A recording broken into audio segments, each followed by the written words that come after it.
Welcome! We're just gonna straight up rip off the way they open their show, too. Everything else is ripped off of the Shutdown Fullcast. It's stiff competition. This is stiff competition. We've jumped from week 2 right off to week 6. No week 3, no week 4, no week 5. But we're going straight to week 6. Putting on the Ritz. For a second, that sounded like... It's week 2 and week 3 and week 4 and week 5 didn't happen. Now it's here. Time for week 6. Can we get a septuple overtime game here too? Lord, I hope not. But man, are we going to go right into stuff like that. It is stiff competition, the internet's only youth football podcast. Further helping my theory that we are stuck in a time vortex. The only reason why I am forced to watch youth football in South Tucson, Arizona, like some sort of Mystery Science Theater 3000 experiment / punishment. I'm here, and we've got a time vortex, and we have just rocketed our way here on in Deep 13. I'm right still to week 6. amazed that that my theory is holding up, that McDonald's in the mid-'80s actually just funded their own loving homage / ripoff of E.T. the Extraterrestrial when they created Mac and Me, which was the first movie they ripped on. Was that McDonald's? 12. Hang on, what? With all of the McDonald's product placement, there's a important character who works at a McDonald's, and you can see her McDonald's work shirt prominently featured. There's a scene in the movie where they take the alien character over to a McDonald's to escape, like the bad guys, like the long arm of the law. Ronald McDonald is in there. There's tons of product placement for the Coke. Like, the aliens get their life force from Coca-Cola. So I had no idea that McDonald's had any sort of a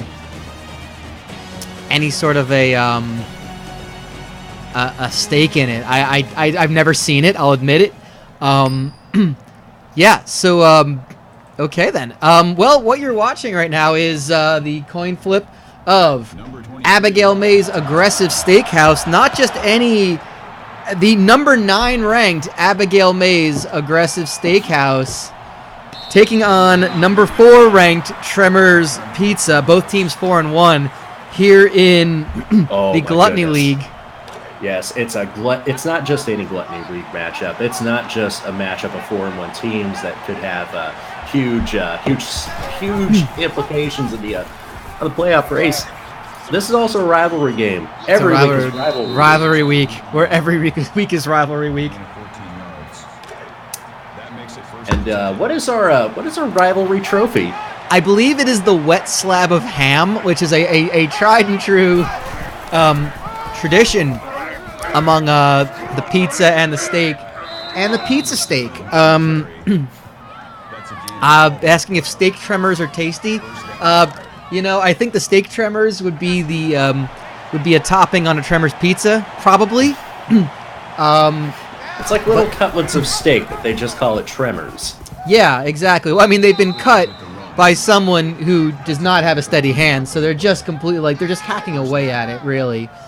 That's not marinara sauce that's being splattered. Oh, no, it's absolutely not. It's probably something you should get tested after eating. It's a health code violation. It most certainly is, but what isn't in South Tucson, really? Just to give you a heads up on what's going on in other games right now, we've got, we got to get ahead and bring that one down. Got Casa de Gordoso taking on the Mulch Hut. Mulch Hut, our only undefeated team, ranked number 5 in the rankings. Because you know why? You know why they're only ranked number 5? Why is that? They need to play nobody. Ranked number 5. Again, it's interesting because we've got the, their fierce rivals, the Marmalade Shack, having a struggle of a time in their season after winning the title. But the Mulch Hut, 5-0 in the Big Small Business Conference. A win over Casa de Gordoso would be a solid one, I think. Yeah. This could probably get them up into like number 3 or 4. I think so. Well, you got to watch out because we got and speaking of, we've got. Nope, got to bring that back down. There we go. The number 1 team in all of South Tucson, Diddler's Family Restaurant, They are the #1 team at 4-1. They are playing a tough road game against Del Grango's Discount Seafood. I am almost certain this is for a rivalry trophy we have already established. I'm going to look it up right now and confirm whether or not I'm accurate here. Oh my, yep, this is for front row concert tickets to Selena. Front row concert tickets to Selena. Yes, I've kept track of 3 seasons worth of these, going on 4. I'm so glad. These are the 1995 originals. Yeah, of course. There were no refunds just because, you know, the performing artists just happen to no longer be on this plane of existence. Exactly. There are no refunds. Yeah, no refunds. It's clearly printed on the ticket. Also, we've got, let's get our other game. Hootenanny's Country Western Daycare taking on CTE. That's a big one out of the CSC. You know, the CSC beating up on each other quite a bit. Only got, they are the best conference based on the stats right now. You Need a Clown, the only team that made it to the that made it into the top 10 rankings, but you know, a bunch of good teams just again beating up on each other right now. So it's not really, it's kind of just behooving them. It's not behooving them to do that. So but I mean that's what they have. But of course, CTE and Hootenanny's playing for a single animation cell of a whammy from the 1980s Pressure Luck. And there we see CTE starting things off, scoring off the bat. We're going to head over to the Mulch Hut, who I believe just allowed a touchdown. So Casa de Gordoso. Uh-oh. Well. They have also, that's an early, I'm not going to put that on upset watch just yet, but, you know, we'll keep an eye on that one, definitely. It's not upset watch, but it's upset watchable. I think. You can watch it while you're upset. Yeah, you can, and no doubt there are some, there will be some fans that are upset. Now, I have, did you have a good Thanksgiving? I'm going to ask honestly. I did. Good. I did. Did you eat a lot? For the most part, yes. I spent most of it on the road, driving to my family and then driving back home. Yeah. Because I had work the very next day. Because that's about all I could get off. That's fair. But otherwise, it was good. Yeah, I drive an hour. My cousin lives in Annapolis, so it's about an hour's drive. Nice, no traffic for some reason by whatever time we left there. But one of the things that I was kind of bored and I was kind of in like a mopey mood, and I was in the mood to just see things, see chaos happen. You know, it's hate week in college football. We had a good amount of hate week to partake of yesterday and Friday. So much hate week, we needed 2 days for it. That's true. Thanksgiving is often hate week, depending on the ideology of yourself versus other people in various parts of your extended family. Yeah, well, that too as well. It's oddly appropriate. Now, are those rivalry games always Thanksgiving weekend? Because it seems like that just happens. I want to say it's most of them. Probably. Yeah, all the important ones like the interstate rivalries or like the considered rivalry. Yeah, the notable rivalry games like that. The registered trademark game trademark symbol. Yes. Which I think can only be said about Michigan, Ohio State, or Harvard, Yale, right? Right. Like I think they just share ownership of the wow. There was just a great pitch play and just a shove down as the guy was like, okay, we're doing this. Like pitch play and then just all right, bye. Peace. Chance Bozeman getting run over by a Thibodeau, one of the famous Thibodeaus, Shedrick Thibodeau. Man, there's so many Thibodeaus in South Tucson. Love it. Big Daddy fucks so much. Big Daddy fucks. I think is what we're just getting at is Big Daddy fucks. So yeah, it looks like there's gonna be no score at the end of this first game. CTE are up 14-0 already. That's impressive. Kind of keep an eye on that one in just a second. But I had I threw out something on Twitter, and I want to read some of the options because I feel like for the first game we can just either get angry or have discussion, or just piss off people that we like. I asked for aggressively sitting next to each other. Exactly. I asked for hot takes. I asked for hot Thanksgiving takes. It is Takesgiving after. It is Takesgiving. Oh, it is Takesgiving. Yes, happy Takesgiving. And happy Scott Frost Day. I don't understand it, but I'm just wishing people it all the time. And happy first leg of Hot Cousin season. I want to revisit that, but I feel like I need to know that now. Ow!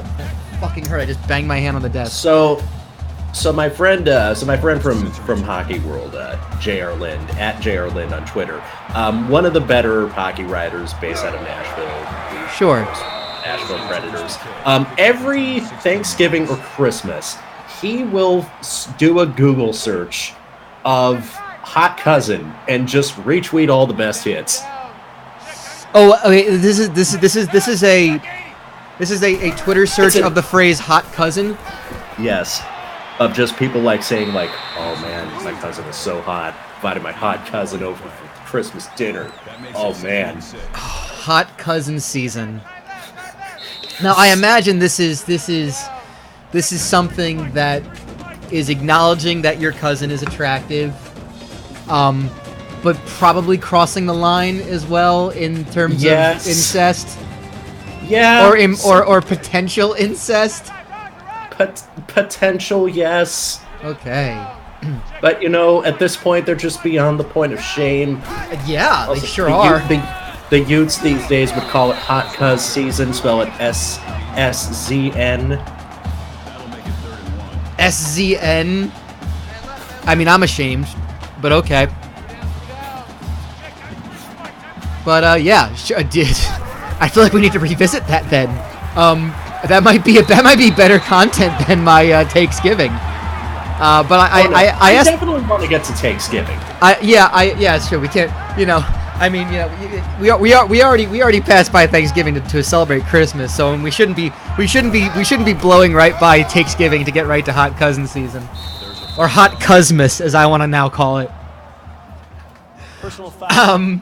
Face mask. So yeah, I asked the Twitterverse for their hot Thanksgiving takes about Thanksgiving foods, just to see the internet burn. And I want to read some of them that I remember. One of these is, it started off with a good friend of mine, D, who I asked people to quote the tweet. And the nice thing about that is it kind of just spreads like a virus. Like one person quote tweets it, and then their circle of followers find it. And so I get these takes from people I have never heard of before, but I'm now conversing with them because even if I don't agree, I'm acknowledging that it's a bold take. I'm thanking them for it. I'm making a point that's like, you know what? Maybe you're going a little farther than what I would say, but I think this.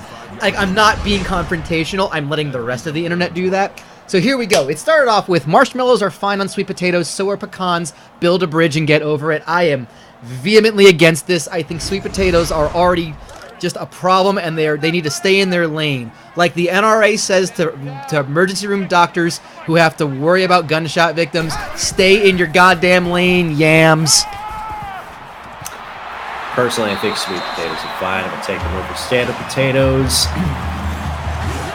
But that's just my humble onion. I think they need to not. I think they need to get away from French fries.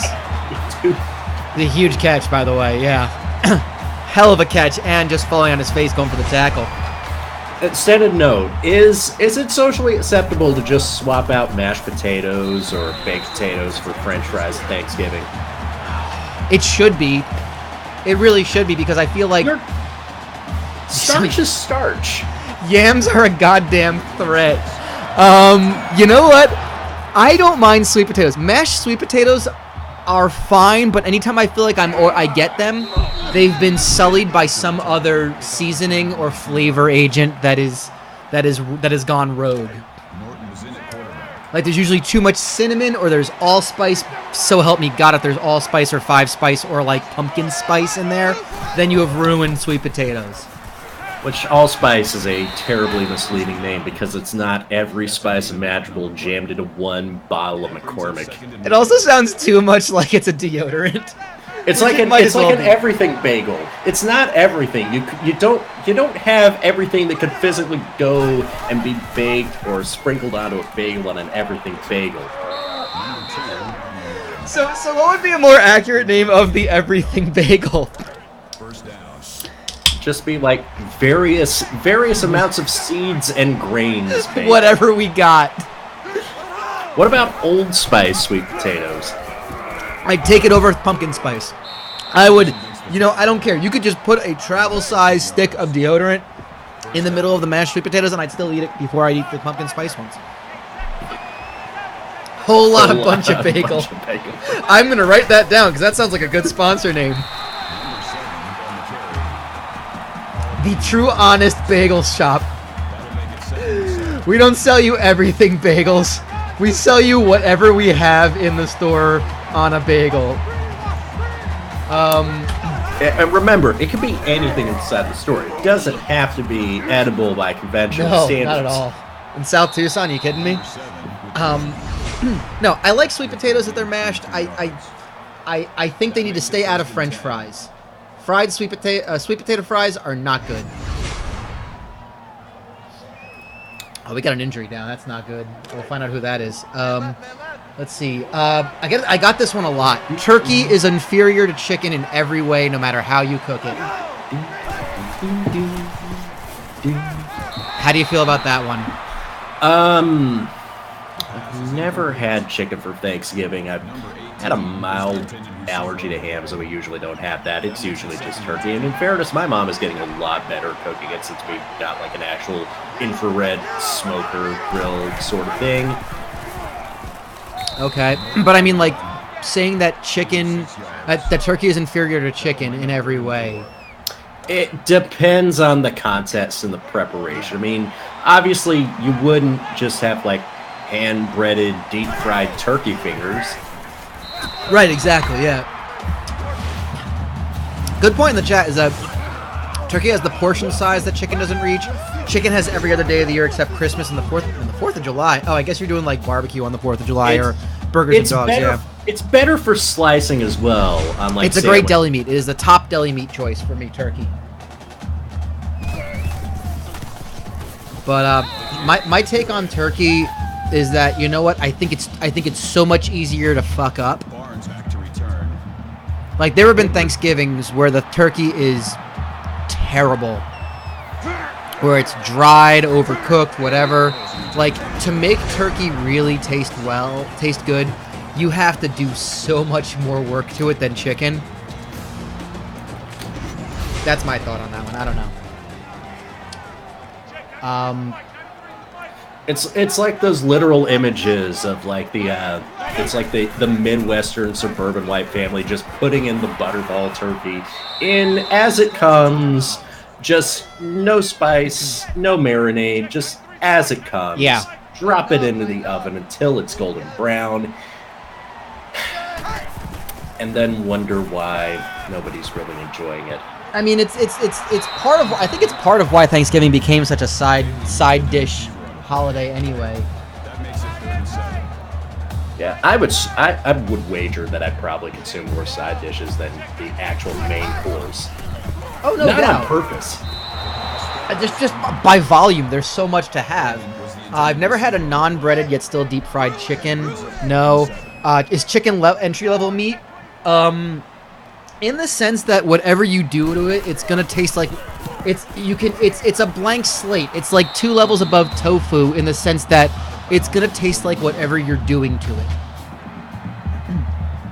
Like, it's not got a very strong flavor. Turkey has a stronger flavor. What doesn't the gravy go on? You know what? I mean, just because, like, I don't mind other foods touching each other. I know some people have that weirdness. I don't mind it, but, like, I mean, when I do it, yeah, gravy doesn't go on the cranberry sauce. But even then, you know what? Why not? Sweetened vegetable. That's a good one, yeah. What about you? Where does the gravy go and where doesn't the gravy go? The gravy just stays. I'm not usually a huge gravy person. Okay. I'll be quite honest. That's fair. Gravy is great on the stuffing for me, but that's, again, stuffing is such a wide range of recipes You could have a stuffing that you're just like, no, I would never put gravy on that. The stuffing that's made at my family's Thanksgiving is definitely a gravy welcoming, gravy welcome to this stuffing. Gravy goes on South Tucson roofs, though. It sure does. Cranberry sauce is just a decoration piece. It's something that has to be set out, but no one in their right mind should eat. I'm going to couple this one with a lot of people tell me that cranberry sauce and cranberry relish are bullshit. Just open up the damn can. I've never had a cranberry sauce that wasn't out of the can that I enjoyed. Now, when you say cranberry sauce, are we talking like the, is it mixed with some sort of like Jello? I don't know. Oh, so I don't know. Because that's what my family does, and it's always delicious in my opinion. So it's like a Jello mold? Yeah, it's not like a full-on Jello mold, but it's like it's cranberries, it's nuts, it's pineapple, and it's all mixed up in it's all mixed up in Jello. And it's so you're almost like making like a modern day aspic creation. Yes, except this one is not flavorless. Okay, good. And it's using fresh cranberries. Yes. Because people forget that cranberries are not sweet. They're kind of bitter, and you have to like sweeten the shit out of them. Like cranberry juice is fine and it's good, especially if you have a urinary tract infection. But like it's super sweetened because cranberries aren't sweet. The NPR cranberry sauce recipe, I don't know what that is, and I'm just by the name alone, I'm intrigued.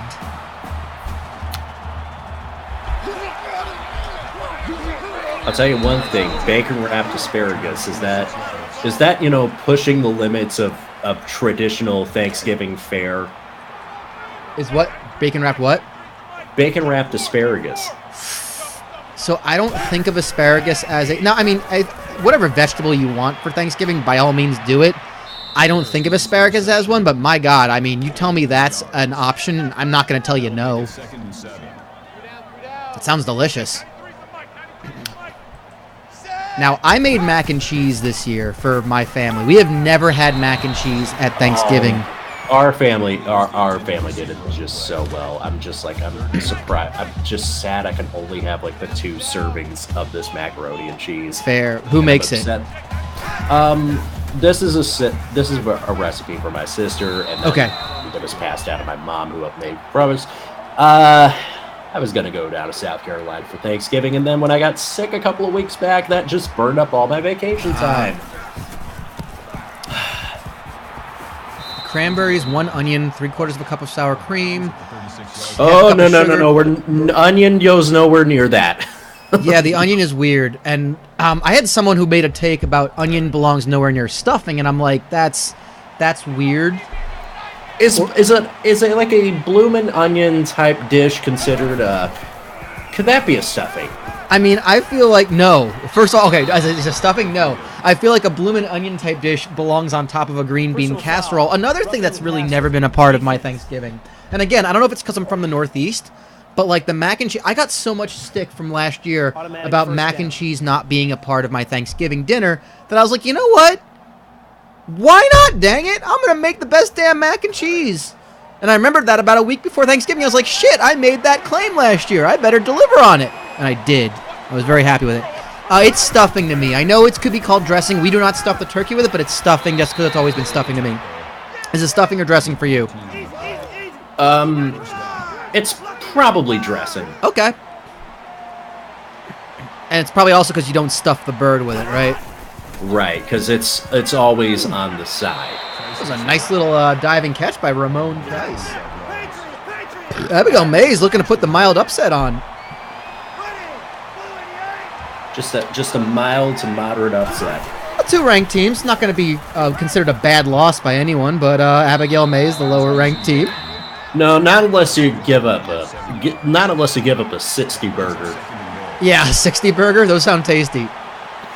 Stuffing is bread, dressing is for salads. I agree with you on that one. Oh, they're only going to settle for the field goal. We're almost at the half anyway. Okay. Meanwhile, just going around the scores. Diddlers down by a touchdown to Del Grangos. That's going to be kicking off the second half in just a few. Mulch Hut. Look like they're down big. Let's waiting for that score to pop up for me. Heading to the half at a bunch of these. 24-7. Abigail Mays. Woo! Putting the hurting on Tremors right now. By the way, someone is proposing that your Nets guarantee is going to be going full on turducken.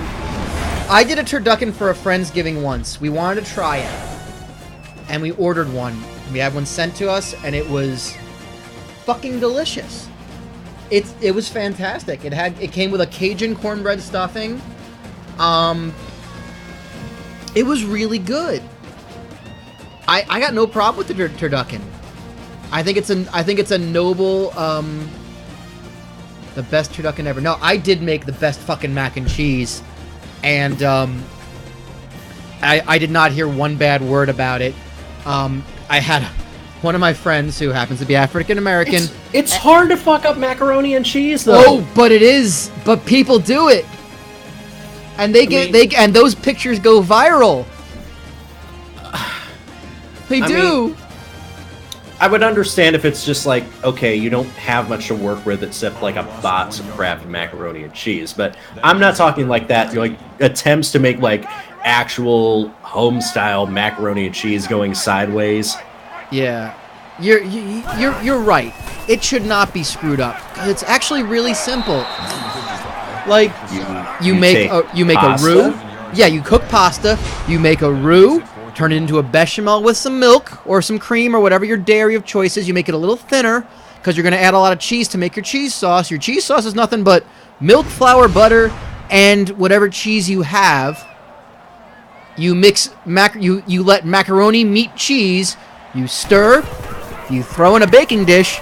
You bake. You top it with stuff and then you bake it and it's done.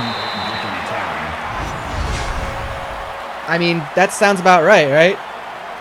Yeah, that sounds very, very right. So I'm actually very curious to see how this gets fucked up. I need to. I want to go through and find it. I got so much going on my screens right now that I promise I will find it. And if anyone in the chat watching right now, please pipe up if you're not in the Discord already, because like the Discord is where everything happens, and you should be in the Discord. We're looking for that. Can we make like a brief pivot to dessert? Please, yes. By the way, I saw mac and cheese made with cheese slices. There you go.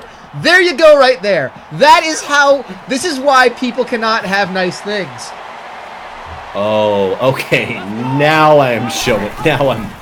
Now I get the picture. Yeah, people are doing it just abominations here. And speaking of abominations, nothing is more abominable than a youth football team playing in a 70,000 seater, and yet the big diddle exists. Yeah, well, I mean they're playing away from home, but they're trying to come from behind here. Against El Grango Seafood again. Again, this is for the Selena concert tickets. Yes, it is. I didn't want to get that confused about that with the single cell of Whammy. No, that's Hootenanny's Crashzone Trampoline Experience, and CTE up by 18 right now. I like that the Peter Tamarkin hosted game show involves Crashzone. Yeah, it does, doesn't it? In one of those all corner pieces, Bryan. You know what? That's cool. I like that idea. That's because the corners of the mac and cheese. Yeah, sure, why not? I was reading off my list of cheeses because I will tell you right now, if you go to Deadspin, you know about Deadspin, you know about Foodspin.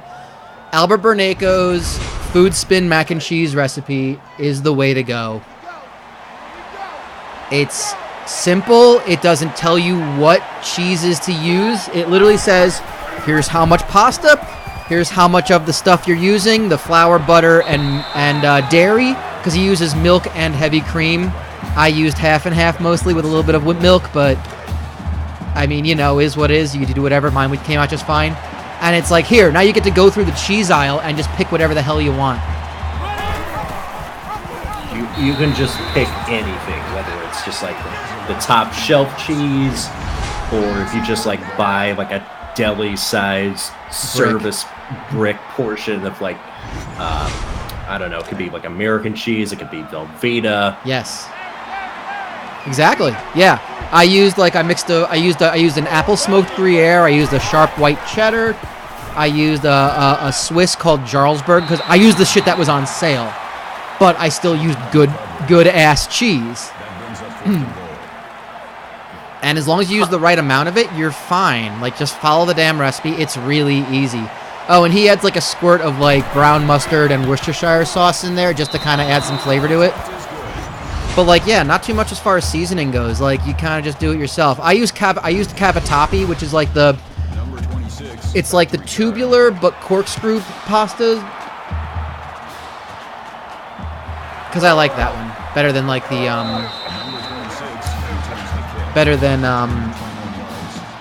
like elbow macaroni. But anyway, yeah, you wanted to pivot towards dessert. Please, let's get to the dessert pivot because I feel like there's a lot of dessert takes too. Oh my goodness. We weren't able to get like the Cake Factory and a box cheesecake for dessert. We went with some other brand which was not that good.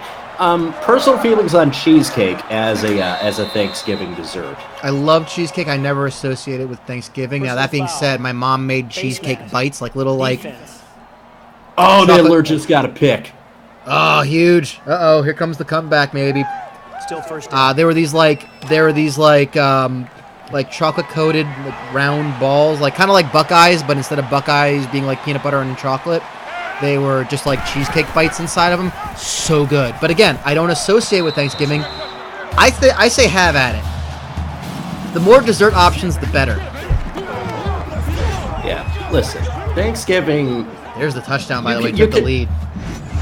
Thanksgiving, you can acknowledge the troublesome history that American and Canadian Thanksgiving have as far as their origins, but you can opt to let that not consume you. You can focus on the important things, which is, you know, having fun, getting together with friends, and just enjoying the company of other people, and of course making bomb ass food. Yeah. And sometimes if you gotta push the boundaries, do it. Yeah, I don't. Pecan pie's all right. Yeah, I feel like the more traditional thing, like the tradition that I feel should be followed more so is just don't stray away from, like, if you've been doing the turkey dinner and all the sides and everything every year, and someone just goes, you know what? Now we're doing a lasagna this year. That is not acceptable. I think you can introduce little things every year and give them a test run. But, like, you don't just deviate entirely. The tradition comes from what ends up being your tradition every year. Yeah, take that Stouffer's lasagna and just, you know, punt it out the window. Lasagna's fine. You can make your own lasagna any other day of the year. Unless that's what you've been doing. And then in the case, fine. Your tradition is lasagna. Have at it. Don't make a hard pivot to a different flavor town exit. How do you pronounce the brown nut that's often made in the pies around this time of year? I've now been saying pecan. Is it pecan? Pecan? Is it pecan? See, that's the thing. Like, the problem is, I will say pecan in other situations. I think if I'm just saying the word alone, it's pecan.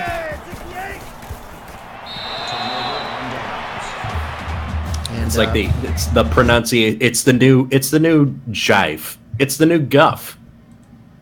It is the new jive. And we're looking at pecan. I think pecan is how I would say it alone, but I will say it's new jive. Yeah. It's new jive. New jive. Man, only undefeated team getting housed right now by Casa de Gordoso. That's not looking good on their record right now. 5-1. Would maybe keep them ranked, but it's not a good loss against 3-2 Casa de Gordoso right now. Oh no! You know the speculation that the Mulch hadn't played anybody. Well, maybe those criticisms could be found very valid. This is a home game too. That's not looking good. Yeah, their schedule is pretty weak. You know, I think ranking them 5th. You know, you respect that undefeated record, but you still. They were not, like, Diddler's 4-1 plus like one of the toughest schedules so far. I mean, that's a respect thing, you know, and they're showing it right now. These nights aren't golden. Nope. But Diddler's taking the lead. And these afternoons are getting very, very dark. Shout out to daylight savings time. It's sundown at 1:30 in the afternoon. Yeah, it sure is.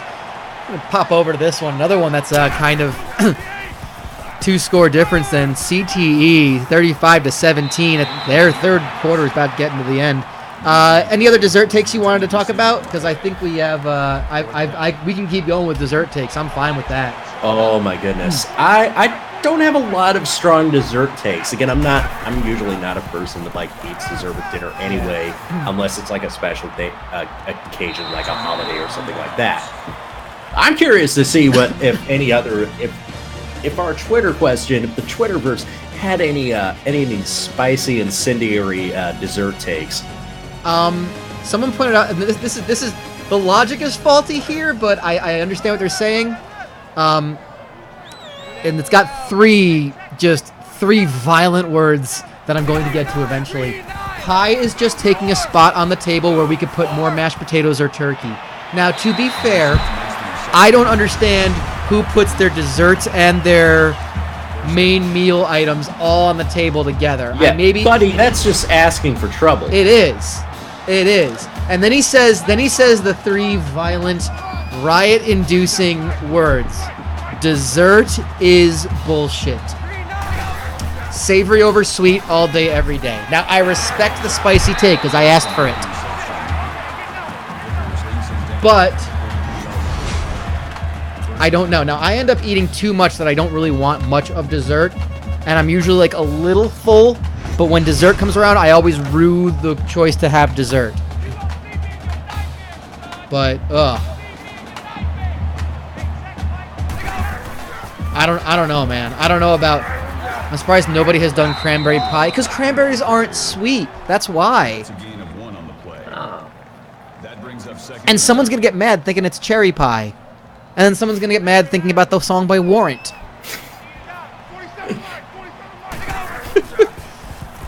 Where do you stand on pumpkin pie? Not a huge fan of pumpkin as an edible dish. I don't know. I'm always super, super picky, but my palate has expanded as I've gotten older. Fair. I got no problem with pumpkin pie. I will always ask for a bite rather than taking a slice for myself. My only really selection from dessert this Thanksgiving was a very thin slice of apple pie with a little squirt of Ready Whip on top. That's all I needed. Oh my God, they almost muffed the dang punt. They did. It's a turnover. I don't know what happened, but Hootenannies have got it. Oh no, Crashzone. You could have iced this one.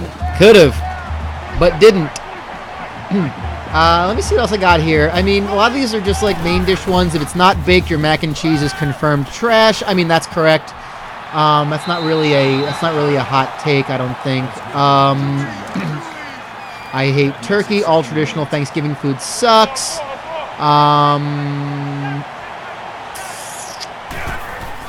What else do I got here? Pumpkin flavored anything is trash. Turkey isn't even that good. Make ham or chicken. I went into that one because I said no. Ham is confirmed. Ham is one of the worst things you can do to pork. I appreciate the person who said no matter how good the food is, no amount of gluttony will wash the blood off of our hands. I appreciate that. That's getting down to the heavy real meaning of Thanksgiving. They get it. That makes it 1st and 10. Yeah. Let's see. Yeah, someone's saying sweet potatoes are disgusting and should be outlawed with the exception for sweet potato fries. I don't think anything could be more opposite. I think sweet potato fries are bullshit. Where are you on that one?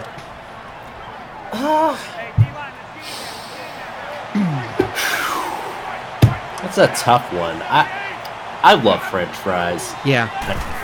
Sweet potato fries, I've had them a couple of times. Okay. I wouldn't go to them they wouldn't be my first choice. Right. But I wouldn't turn them down if they were presented to me. That's fair. I mean, I don't like sweet potato fries. I don't get them. I'm like, sweet potatoes are fine. Mashed sweet potatoes with a little bit of with a little bit of seasoning, fine. Don't treat them like a dessert. Treat them like a, you know, add some savory to the sweet.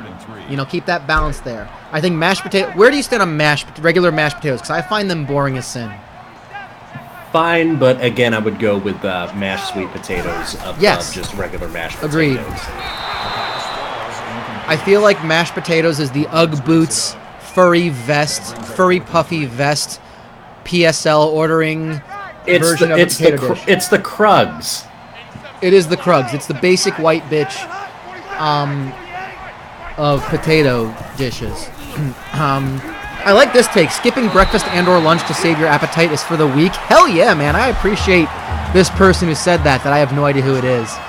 Someone also, hating. You should probably consider like eating a little bit before, like having at least a light breakfast, so that way you at least get your metabolism up. Yeah. So that way you're not just eating one large meal at the beginning of the day, at the middle of the day, and it ruins you. By the way, what is your stance on Thanksgiving dinner being weirdly held around like 12:30 in the afternoon?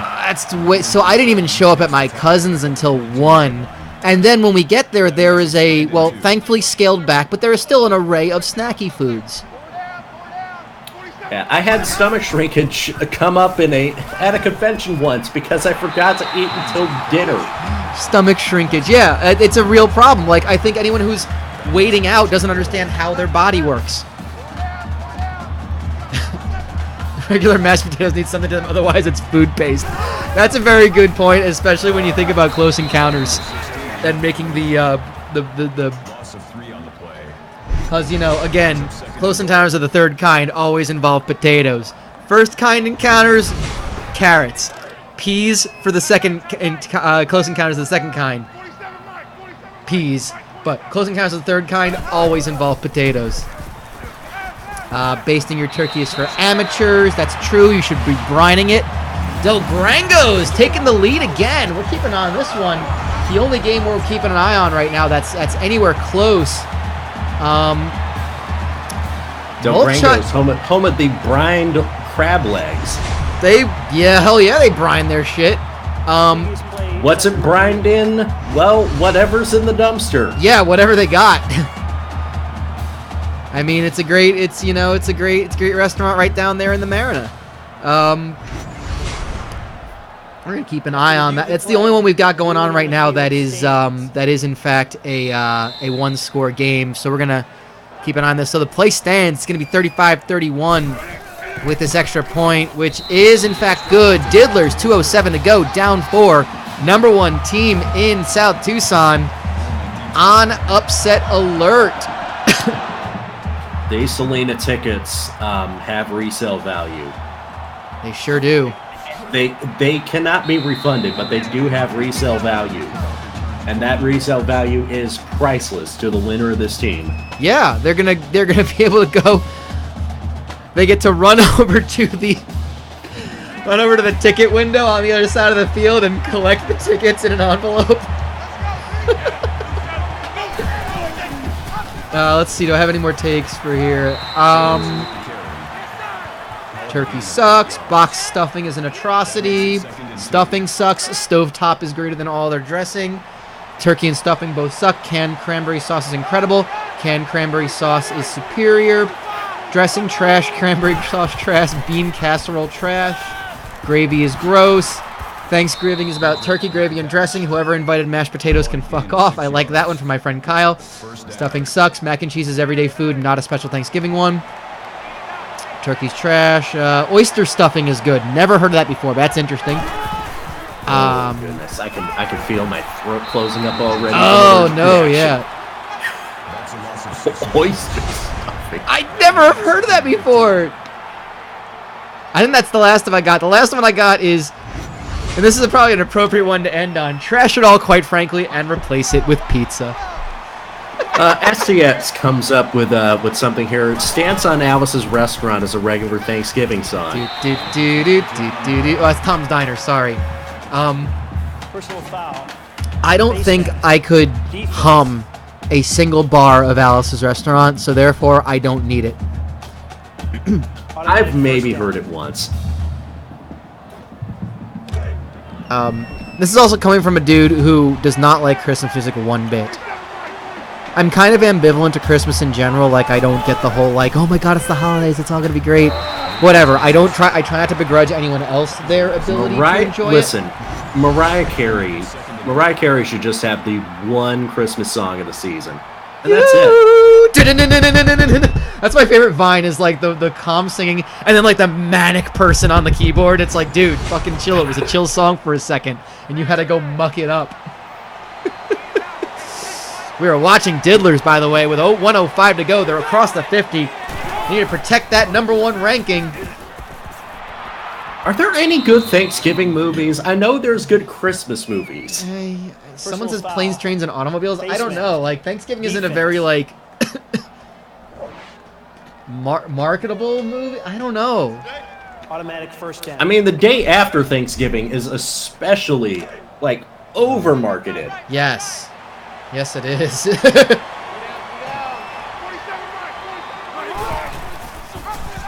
Diddlers looking at the pitch. Got the pitch play option. Oh! Haynes just rushes short of it. Takes the timeout. 9 yards. That's only their first timeout.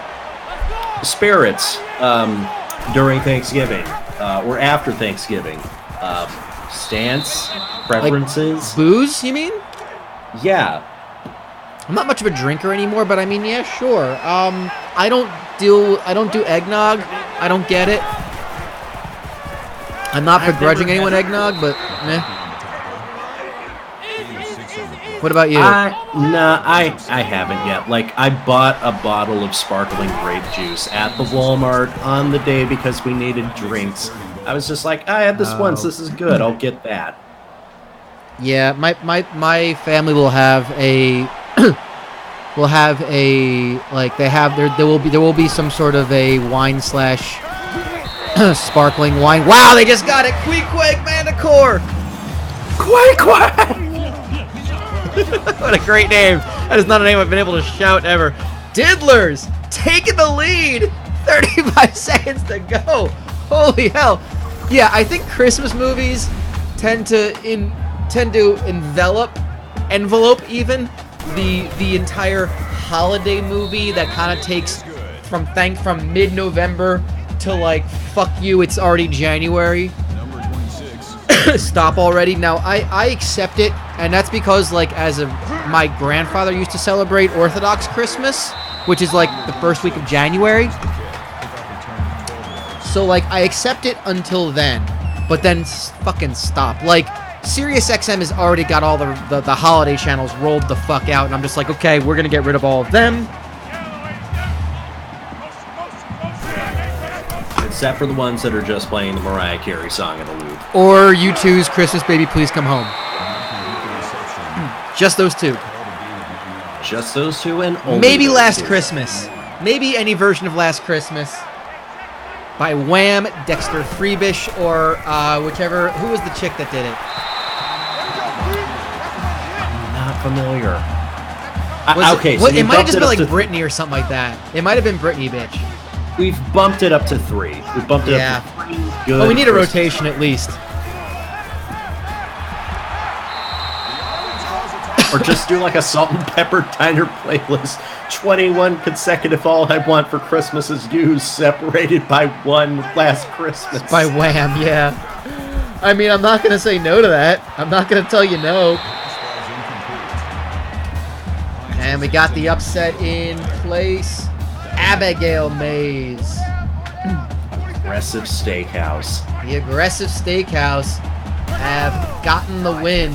They did the dang thing, y'all. Nobody's name is Peaches. Nobody's name is Peaches, but they got the win. We're going to update our ticker as we watch this. As there we done. Diddlers have done it. They protect their #1 ranking. There we see Abigail Mays, 5-1. I don't think they've had a season that good. I don't think they've had a season that good.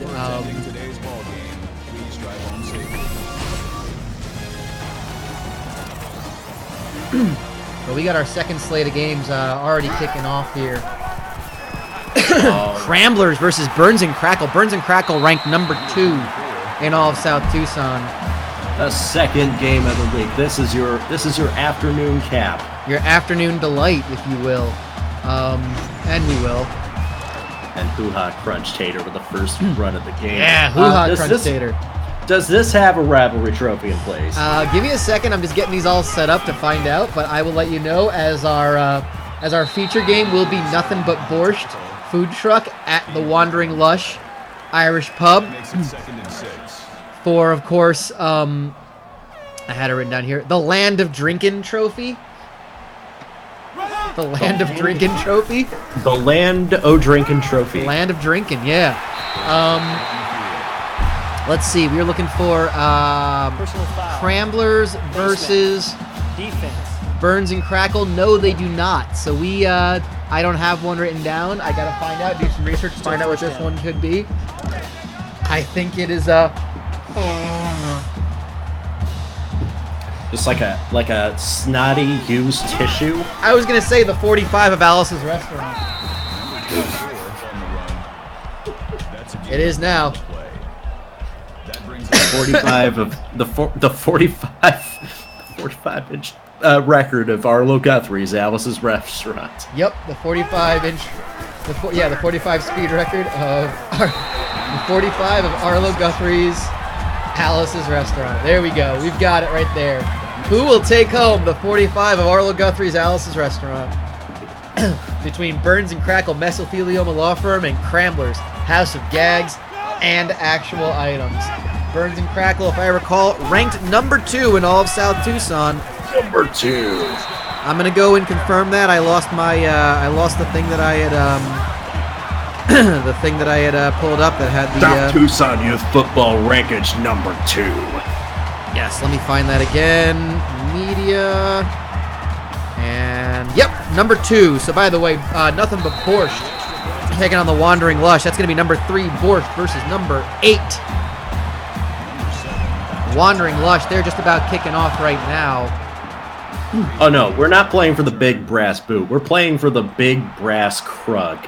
The big brass Crug. Yes. Who is playing for that? I'm going to take a look at some of these other games that we're focusing on and see if any of them need a trophy. Do Welders and Busted Rubber need one? Probably not, because I feel like we featured Welders a lot in the first season, so we've got them all, but I'll take a look at it anyway. Welders versus Busted Rubber. Yeah, Welders versus Busted Rubber are playing for the episode of The Dukes of Hazzard on VHS, autographed by the guys who played Coy and Vance. We got that going on right now. That one just kicked off. Cramblers and Burns and Crackle. Cramblers scored first in that one. They are, of course, playing for, that was the 45 of Arlo Guthrie's Alice's Restaurant. Wandering Lush and Nothing But Borscht, 2 ranked teams playing for the Land of Drinkin' Trophy. And now, our other game... Yep. Brian, yes. How do you feel about cheating in sports? How do I feel about cheating in sports? Boy, am I glad you asked. I'm just gonna go ahead and I'm gonna tell you that I am not for it one bit. As I tell you that 1-800-BUY-A-DAD and Shifty Lose Arcade are playing for the Nintendo Power Bill accrued after many expensive calls to the 1-900 tip line. So tell me about cheating in sports. I would love to know. Okay. Our favorite non-athletic game become big-time box office sport is professional darts. I encourage you all to watch this with us, by the way. We're going to be tweeting about this on the IRM Twitter. This sport has its origin in pubs with large adult men who have drunk and not taken care of themselves. Famously, the late Jockey Wilson drank so much because his family told him the water was poisoned. So after drinking soda, he picked up liquor, and that's how he lost all of his teeth by the time he was like 30. Who is this? This is Jockey Wilson. He's a 2-time darts champion. Not to be confused with Jackie Wilson, by the way. No, yes. But this latest controversy, this was in the most recent major tournament, the Grand Slam of Darts, in a match between Scotland's Gary Anderson, who is a 2-time world champion, and Denmark's Wesley Harms. I believe he's from the Netherlands. Both players claiming the other kept farting during their match to throw off the opponent. Now, if you told me that the Grand Slam of darts took place in a Denny's, I'd believe you. And I feel like Denny's should have a darts tournament now. I will read from the article. The back-and-forth claims of broken wind led to Anderson being questioned after the match about who farted. Harms dropped the first salvo, claiming that Anderson farted multiple times during their match, and it was so vile, quote, "It'll take me 2 nights to lose this smell from my nose," he said in a radio interview. Anderson, in response, said he smelled the farts and assumed that Harms was the one letting loose, and quote, "It definitely came from tableside and was eggs, rotten eggs, but not from me. Every time I walked past her, there was a waft of rotten eggs, so I was thinking it was him. It definitely wasn't me." Oh my god. Anderson has some credence here. He's farted on stage and past, but always owned the crime. However, that could just be a cover. Own up to the little farts so you have plausible deniability on the big one. He went on to win the match 10-2 and move on to the quarterfinals and eventually the finals, while Harms just got to smell a fart.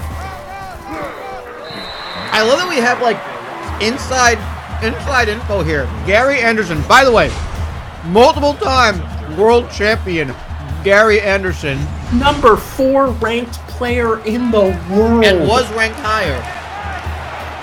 Was as high as number 2 at one point. Yeah. This year. Oh, Gary Anderson used to play in my local pub. Can confirm he was likely the phantom farter. You do not get a sport that does this anywhere else. Now, I want to continue here. Personally, I hate the world of darts being torn asunder by someone's butt ceasing its slumber.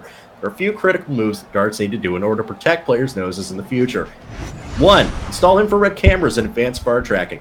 2. Employ liberal use of air pressures in case of fart claims. 3. Develop the hazard response team to deal with farts. But here's the kicker. What's really scary about all this is the possibility there's a rogue farter.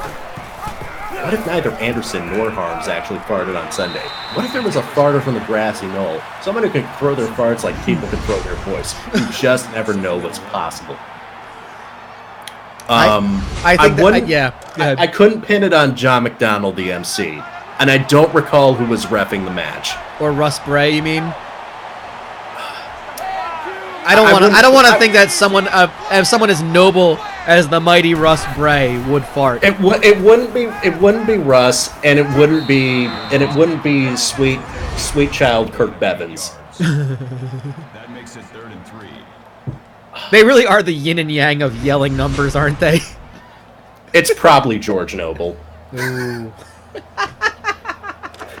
It's not John Fart. John Fart. John Shart. Oh my god. And here's the thing. We had we thought Coughgate was bad last year. Right? Yeah.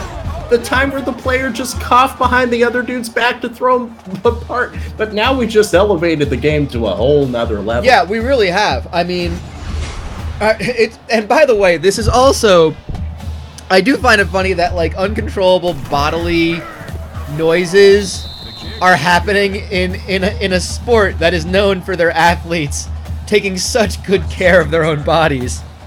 Where up until about the point I was born, you could just drink brown liquor and smoke cigarettes on stage as much as you wanted. Like, honestly, I feel like the bar should be a little lower for these guys. We should just be happy they're not scratching themselves in the groin actively, constantly when they're not throwing.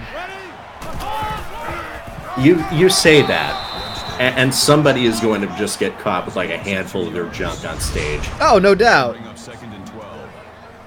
And also what RJ had pointed up to me that I think is worth sharing with everyone, and another reason to check out the the PDC World Championship starts December 13th. Yeah, what'd you say? December 13th, but yeah, so we're getting the tournament is tomorrow. Yeah, December so we're getting Madness bracketology starts tomorrow. Exactly, folks. And we are just about 2 weeks away. We're a little more than 2 weeks away. It starts middle of the week. I'm fairly certain we'll be able to watch them all online in America. through BBC if America's. BBC America doesn't pick it up again this year, the Professional Darts Corporation's Facebook page actually like streams it. Oh, that's even better. That's a new thing to me. Yeah, like this is the only reason I'm not deleting my Facebook account just yet. Oh, same. And also I watch live Muay Thai like every day on yeah, there's live Muay Thai on a Facebook page as well. Shout outs to Facebook, the premium sports streaming platform. Right? I can watch my darts, I can watch Max Muay Thai, which by the way, there's a video that I want to talk about in a second. All right, I just want to talk about it now, but I want to share it. Apparently, and I haven't gotten up to this episode. I'm a couple episodes behind. But it's Max Muay Thai page is the name of the Facebook page. Just search for Max Muay Thai, like as if the guy's name is Max. MAX Muay Thai. They stream a live show every day at 6:25 p.m. local time, which is 6:25 a.m. on the East Coast. And on Saturdays and Sundays, they also do an earlier show at around 4 a.m. our time. But everything's available on demand, so I try to stay about a day behind. I'm a couple days behind right now. Apparently, on one of the shows that I haven't gotten to yet, a fighter scores a knockout, and then as the referee, and you know he's throwing a combination, and one of the early strikes knocks the guy out, or the referee's ready to jump in. The referee takes the kick right to the face. Dude knocks out both the opponent and the referee. That's a double KO. I mean, if he doesn't get the double the fighter bonus for that, then I don't know what to tell you. That's got to be like, okay, yeah, he's getting fight of the night. Yeah, right? I mean, but between Facebook streaming live video from the source and the maniacal rich person who owns 11 Sports. Which do you know the background behind 11 Sports? By the way, there is a Twitch channel, 11 Sports Next, and it is always on. It is streaming some sport. Right now, it's streaming World Rally Championship highlights. There you go. It's an actual network that is streaming on Twitch. There you have it. And I believe what I've been told is that it is owned by some crazy wealthy guy who just wants to stick it to Sky. He just wants to stick it to Sky Sports. And you know what? I respect that. Honestly, admirable. Very, very, very admirable. I respect the shit out of that. Every game we're following, by the way, is 7-7 after one quarter. We're going to stick with this one right now. But yeah, so between those, like, you don't need cable. I'm getting Sling TV in about a week or so. So, like, I mean, you don't need cable for this shit. You don't need, like... This is great. Yeah, fuck it, like when even Jeff Amazon is thinking of like buying up all of Fox Sports' regional sports networks. Yeah. Off of Disney, which apparently the Fox-Disney merger put all of Fox Sports Net in the Disney portfolio. I had no idea of that. Yeah, that's why they have to sell it, and that's how Amazon is just like, actually, we're built for this. Yeah, we'll charge people a shit ton of money for that, or hopefully make it part of Prime. Please make it part of Prime. Yeah, by the way, thank you to Shy Guy 2387 for the one who introduced 11 Sports to the Discord. Again, why you should be in the Discord. Yeah, I'm just thankful for the next fortnight of darts players just like not just training up on their throws, making sure the mechanics are right, but also loading up on baked beans, cabbage, good lord, just finely aged cheese. Yeah. Lots and lots of alcohol. And you know what? I wouldn't be surprised if a couple of them eat some asparagus and then just piss themselves on stage. Like we gotta be thinking beyond what already exists. Like there's gonna be the true champions will not just think about farting; they will think beyond farting. They will think about shitting themselves on stage. John Henderson, absolutely. If you just look at the profile of a player who looks like they would do that, it has to be Sets Magnet John Henderson. Wait, John Henderson? Yes, the horrendously ugly Scotsman, who is, I believe, in the top 20 of the world. Oh my god, is he the Pie Man? Is he the Pie Man? No, he is not the Muffin Man. No, there's a guy named Pie Man. What is his nickname? Highlander. No, it's not. Stop it. No, it can't be. He is the Highlander. Oh my god, this man just radiates pure erotic energy from every pore of his being. Erotic energy. No. That's good for a gain of 10 yards. And that's the thing, he got to the third round last year. What even? Oh my. This guy will kill someone if he farts. And he is ranked 23 in the world. This man's got a seeded bracket. He's got a first round bye. Yeah, so by the way, this year the darts tournament is 96 strong. There is a ladies qualifier this year, I've learned. There are 2 of them, and Two? they've both been confirmed. Where's the second? I saw Lisa Ashton. The second one was for the rest of the world. Anastasia Dobromoslova. Oh, she's won good. that. Rest of the world, I just had to look down a couple more. Okay, that's cool that they're doing that. First down. Because I know the other organization that those boys up north, Those boys out east. those boys out east in the BDO do a women's tournament as well, and Anastasia Dobromoslova usually wins it. Yeah. Lisa Ashton also quite good. Like I was actually pleasantly surprised whenever I watched the Grand Slam of darts, and like they don't have the Sky Sports commentators going like, up next comes Glenn Durrant from that federation out east. Yeah. And maybe it's just because we're so used to like how pro wrestling operates, just like Yeah. don't acknowledge your competitors. No, they just flat out do it. It's like, oh hey, we actually recognize that you've won world championships before in this other promotion that we broke away from. Yes, Anastasia Dobromoslova, born in the Soviet fucking Union. Hell yeah. Nickname from Russia with love. You know they did not give her that nickname. You know that none of these people were given their nicknames. That maybe a handful, a small handful, were offered the chance to assign themselves with nicknames. There's no way that John Part, notable Canadian, who I swear looks like an extra from the movie Canadian Bacon, probably has the Mackenzie brothers on speed dial, would declare his own nickname to be Darth Maple. That doesn't even work. It's a terrible nickname. Can we acknowledge that, please? Oh God. What are some of the best? Personal foul. What are some of like the best worst darts nicknames? Best, worst, or like, okay, so actual good ones, or just like, oh, this is terrible. Like, I can't decide which one you want. This is like if we can find like so terrible it wraps around to being awesome. Okay, I like the Machine James Wade. That's not like a terrible one. The Gentle Menser Sulovic. Because it's Gentle Mens. Yes. The man who is known for headbutting the air. I'm also angry at him. I can't be angry at him, but I am angry at him. Should have been Emperor Palpatine. Well done, SCXCR. First down.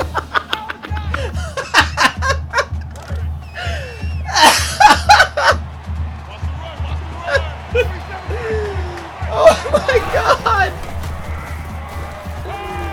Oh, shit, I can't beat that. I can't.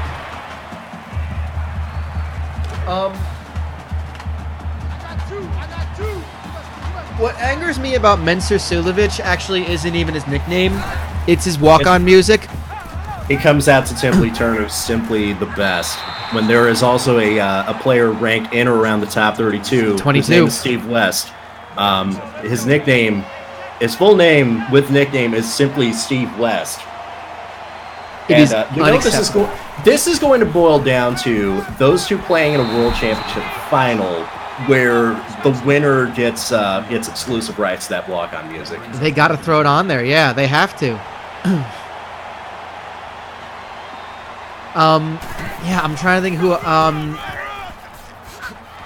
Raymond Van Barneveld's being Barney is just lazy, but I think that's always been the case. Oh no, it was even worse because his old nickname was just The Man. Oh, I love it though. Settled on Barney. But he had to get rid of it because of Becky Lynch, right? Stephen Bunting is just the bullet, which is fine, but he comes out to Surfing Bird only because he looks like Peter Griffin. He looks like Peter Griffin. I would also argue that he looks like Seinfeld and Jurassic Park star Wayne Knight if he had hair. I like Iceman Gerwin Price. I don't like him being thrown into as the de facto heel, but you know, so be it. I think that we need to take pictures of him just yelling at the top of his lungs and pumping his fist. Yeah. And just place them over the mountains from that Big Enough music video, the one with the screaming cowboy. Review the play. I was wondering what you were getting at. See, that's the thing. I will support any Welsh darts player. I will support any Welsh athlete. So that's kind of the thing with that. God, who else? Daryl Gurney. Does he have a good one? Super Chin, Daryl Gurney. And you know the thing about Welsh darts players is that sometimes their record, their recent CV just reads off like a Welsh alphabet. It's a scrabble of L's and W's. Yeah.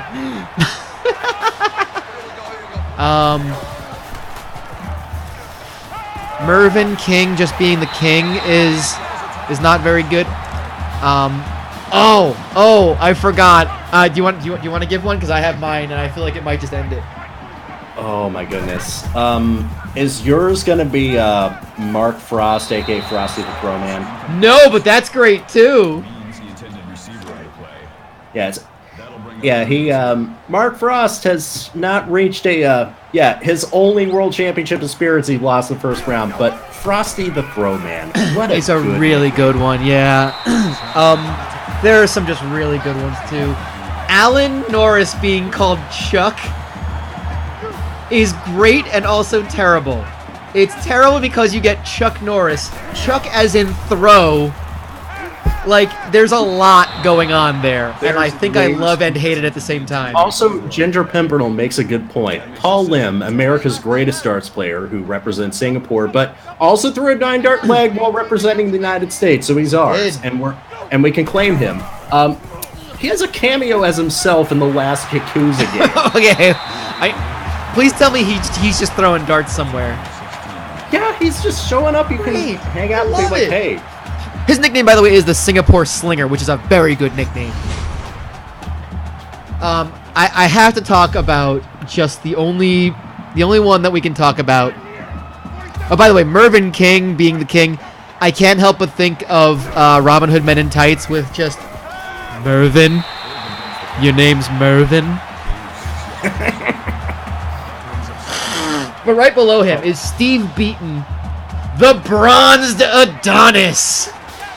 Which, if you look at Steve Beaton nowadays, looking his damn substitute like gym teacher looking ass, you would look at him and think this doesn't make sense until you look back and find photos of him from like when he won the world championship in 1996. Yeah, he was a strapping lad at some point. He just had like this flowing curly mullet, and the same mustache, and obviously, and just he was tanned. He was like unnaturally tanned. He looked like fucking Mark Marrow switched jobs. He looks like what? Like Mark Marrow switched jobs. Hang on a second, I gotta see this now. Steve Beaton. Oh God, yeah. Like a slightly less tanned Mark Marrow. I guess Mark Marrow is just naturally dark skinned. No, sorry, Steve Beaton has definitely gotten darker skin. He has definitely tanned more. His shirt has not been buttoned up anymore. Oh my God, the 2006 UK Open. That is like, I think it's just a low V cut. Like it's a V cut down to below the rib cage. This is the. I relate to Ryan Searle, who's 32nd in Pro Tour rankings, and just looks like this long-haired 20-something who works at GameStop. Just happens to be good at darts. I can relate to this. Who is this now? Oh, Ryan Searle. And I'm just like, I can relate to this. When are we gonna have somebody who gets in trouble for just like showing up in like sweatpants and a sweatshirt? They should at this point. I mean, like, look, darts shirts just look like comfy golf shirts. It's it's like lazy. It's like you couldn't get away with playing golf in that, but it's probably really comfy to wear. They're tackier golf shirts. They really are. Oh God! Oh, no, we're not talking about Matt Riddle. We're talking about the people. We're talking about the people who would make podcasts talking all about Matt Riddle. Exactly. Yeah. These are exactly the kind of guys who would have podcasts about darts as well. Dimitri Vandenberg, the Dream Maker. He's just a young kid too, right? Yeah, he's 24 and he like dances and shit. Yeah, he comes out to "Happy" by Pharrell Williams. I mean, that's just he's very likable, I think. Yeah, actually hit a perfect leg in the Grand Slam of darts. This guy might be a lock for just like bracket shredder of the year. Yeah, I'm surprised. He's like 27th in the Pro Tour. That's not even in the top 32. I'm really surprised by that. Appropriately enough, America's representative does not have a Wikipedia page. Chuck Julio. Oh, I did a little bit of research. He's a logistics company CEO from Mesa, Arizona. I hope he comes out to Paul Simon, me and Julio down by the schoolyard. So you're saying me and Julio down by the schoolyard? No. Yeah. There's a reason why we tend to claim Paul Lynn as ours because there's no one else. There's not much else except for this just dude from Arizona. Arizona man throws darts at board. Arizona man throws darts in England. The North American Championship winner goes to. I like how there's a spot that goes to the top American ranked player, and there's also a North American Championship player, which is Jeff Smith of Canada. Which, if you told me a Canadian darts player won a championship in North America, I'd guess Jeff Smith as that guy's name. That sounds like the name of a guy who'd win a darts thing in Canada. That's either like the name of like a darts player, or it's the name of like a third line player in like some old like Chicago Blackhawks team. Jeff Smith. Jeff Smith of the Hartford Whalers. Really? Yeah, he really is. I mean, that's the thing. So we're gonna hop over to see if we got any games that are actually close at the moment. We do actually over here. This one got started a little earlier as we head to the half in our feature game. Yeah, Jeff the Silencer Smith. So like even as a nickname, the Canadian representative opts to just keep quiet and to himself and polite. Roughing the passer. He's the silencer. A silencer is also a thing that you can use to conceal gunfire. Yeah. For hit jobs. Oh, okay. Yeah, I like where you're going with this. And we're going to go ahead and update those halftime scores for you across all of our games. I'm going to take a quick moment while we're talking about the darts, and really, I seriously encourage all of you guys to watch the darts with us. I'm just kind of looking through. Please enjoy all the action at the Alexandra Palisandra. Yeah, at the Ali Pali, the Alexandra Palisandra, exactly. Which is the same place that Progress has had their Super Strong Style 16. I'm just kind of going through our rankings of South Tucson as of week 6. Diddlers will stay top of the rankings. They got a win over Del Grangos. Burns and Crackle, they currently, I believe they're currently leading. Yeah, they're currently leading Cramblers 21-14. That game is one of the ones we're watching right now. Nothing but Borscht. They are behind on Wandering Lush, who are the 8th ranked team. Right now, 21-17. Tremors, we know they lost earlier. They dropped to 4-2. They lost the number 9 ranked Abigail May's Aggressive Steakhouse. They'll move up from 9, I'm sure. Mulch suffered their first loss, a big one to Casa de Gordoso, 35-10. Not much of a competitive one there. Texas Roadhouse is playing Rusty Pipe Job Plumbing right now. I can tell you they are behind at the half, 17-10. Rancho Robusto, plus-sized warehouse. Where are they? They lost They were ranked 7th. They lost 31-7 to the Marmalade Shack. Marmalade Shack getting a much-needed win there. Wandering Lush, Abigail Mays, talked about them already, and You Need a Clown. They played earlier. They got a win over Ted's Baby Clothes Emporium. 28-12 is that final score. So You Need a Clown representing the CSC nicely. Might start seeing some of those teams from the best conference in South Tucson, the CSC, making their way into there. Oh my God! Like we're just getting all sorts of like nicknames here from OTT Hodge. Carol Evil Charlie. Sedlacek. Hey, it's Evil Charlie. I mean, Geert Dezoit. No, stop it. Royden the Wolf Lamp. Amazing. Yordi Tsunami Luis. Royden the Wolf Lamb, not to be confused with Royden the Lamb Wolf. Or Lamb the Royden Wolf. Or Wolf the Royden Lamb. Oh, shit. Yeah, these kids out here in the field, they sure are roiding all right. They are roiding, yeah. That's what Tucsonade is. It is Tucson. Yeah, our sponsor Tucsonade. Thank you, Tucsonade. Tucsonade, it's literally steroids.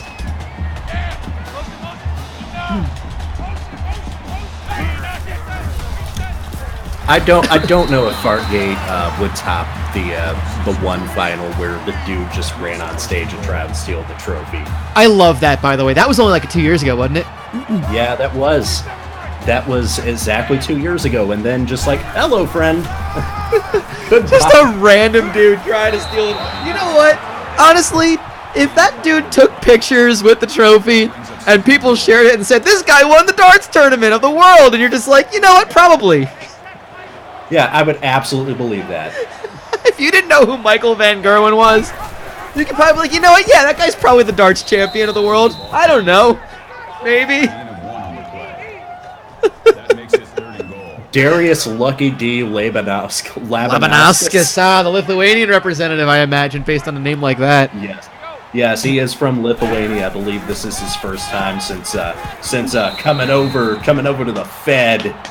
I like the fact that he is they have their these are all the guys who play in the qualifiers, and I guess all the qualifiers will play the Pro Tour 32, and then the winners all get slotted in against someone from the top 32. This is like the numptuous 96. The numptuous 90s. I like it. I'm going with it. We're going with it. The sweltering 64. Yeah, sure. The sumptuous. The sumptuous. Let's go from numptuous to sumptuous. Why not? I like that the way that Darius Labanauskas and Swede Daniel Larsson qualify just says PDC Nordic and Baltic. Like those are two areas that don't run together. Like I guess that takes care of Scandinavia for Daniel Larsson, and you get the Baltic nations. Like, do they all really need to play each other? I guess there's not enough, huh? In some parts of the world, no. Now, Roby John Rodriguez. I see that name. Yes. His name is Little John. Yes. Now, why is it not Roby John Piper? Rowdy John Rodriguez. Oh no. Here's the thing. He's like the most notable of three darting brothers. He's of Filipino descent and from Austria, and he has two brothers who both have the same first and middle initials. So Roby J? There is a Roby John. There is also a Rotsy James and a Rusty Jake. Rusty Jake! Oh my God, you sound like Rust. That sounds the best. That guy got the best of it all. It's Rusty Jake Rodriguez. Rusty Jake Rodriguez should be totally like entering the IWA Mid-South Deathmatch tournament. Rusty Jake Rodriguez. Oh my God, here comes Rusty Jake Rodriguez. He's got the light tubes. Spider Nate Webb and Dave Prazak losing their shit for Rusty Jake Rodriguez. Oh my God, and then Scene 38 special. The Filipino representative is named Lawrence Ilagan. Okay, that's nothing interesting about that. But yeah, we really do have it is truly a worldly tournament, and I'm glad they've Oh my god, we've got Devin Peterson as the Africa qualifier again. He's the dude that dances and does the mirror dance. Yes. And he comes out to the Africa World Cup song from Shakira. Which really, any African qualifier should come out to that. Rusty Jake looking for the tetanus driver. Tetanus driver! Yes! Are you ready? Oh my god, Rusty Jake needs... I'm gonna save that. DPNZ qualifier replacement. Yeah. What is a DPNZ? That's the New Zealand region. Tahuna Irwin, winner of the DPNZ qualifier, was banned from entering the United Kingdom following an issue when attempting to enter for the PDC World Youth Championship. Craig Ross, the runner-up to the DPNZ qualifier, was his replacement. I love this because it's like this is like drama. We've got like. I first need to find out what the DP of DPNZ stands for because I have no fucking clue. Yeah, wouldn't you like to know? Yeah, right? Like, please tell me what the... Because, like, my mind is going to all the wrong places. I'm also very sad that... Dart Players New Zealand. Okay, thank you. Thank God for that. I like the Bomb as a nickname for Ron Muhlenkamp, but I also think that Cougar would have been a better name. I was waiting for that. Ronnie Cougar Muhlenkamp. Ron Cougar Muhlenkamp. The best is, like, they would give him that, and he would not understand, and they just go with it. Like, Jan Hammer Decker. Yes.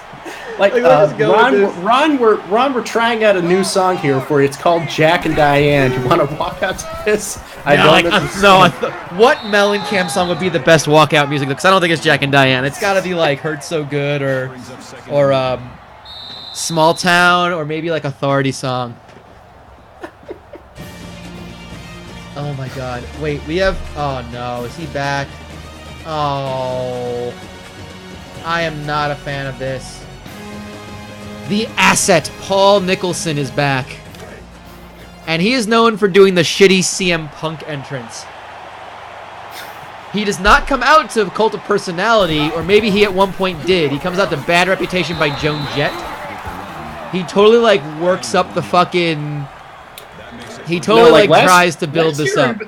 Like, last couple of years, he was just working as a commentator, and now he's back on the tour. Yeah, I mean, good for him, I guess.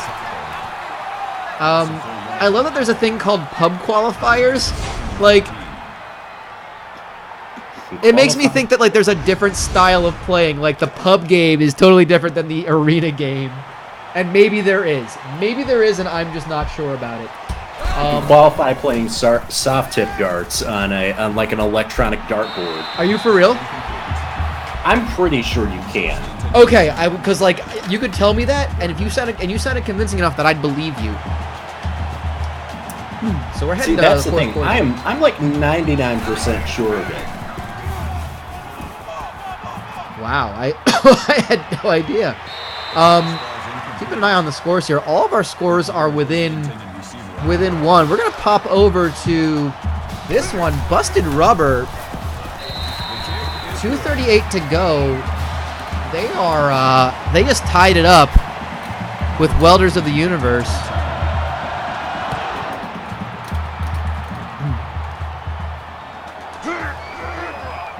And I'm kind of looking at the other ones. 1-800-BUY-A-DAD got a 27-21 lead over Shifty Lose Arcade with 2 minutes to go. They've got the football. They just converted a first down, so I'm guessing they're going to try to run out this clock as best they can. Burns and Crackle just scored a touchdown to go up 2 scores with 1:25 to go. We're going to keep an eye on that one, but that's pretty much it. Our featured game, Nothing But Borscht, is kicking off to Wandering Lush with 4:21 to go. That'll probably end a little later than these, so we'll go to that one to finish it off. I'm actually very sad that Alexander Oreshkin is not coming back as the Russian representative, because he was spectacularly trash in the one match they played. Oh, no. And 2, he looked like he had the ponytail and beard thing going like Whitlock, instead it was much worse, and he also wore sniper shades. Did he have a nickname that was terrible as well?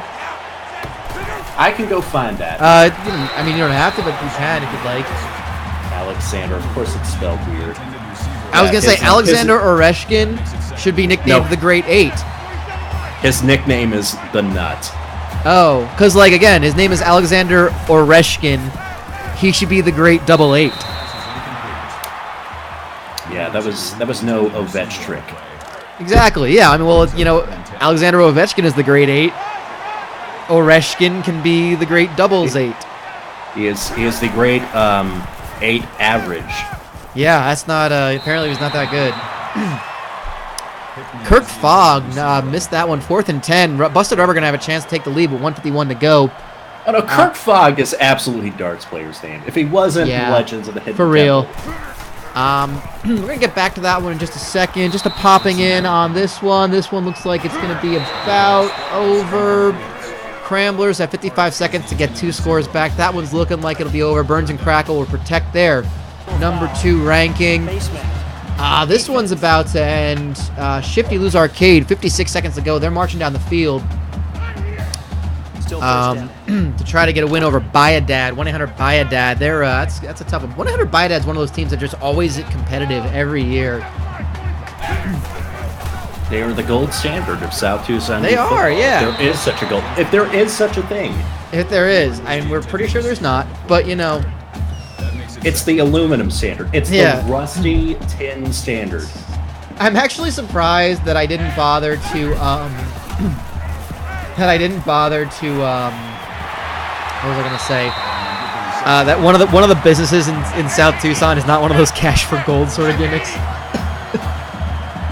Wandering Lush are, by the way, pushing downfield. Still 2:53 to go. We're gonna keep an eye on this one. Shifty lose just spiked it. 2nd and 10. They are in the red zone, looking to take the lead. So we're gonna stick with this game.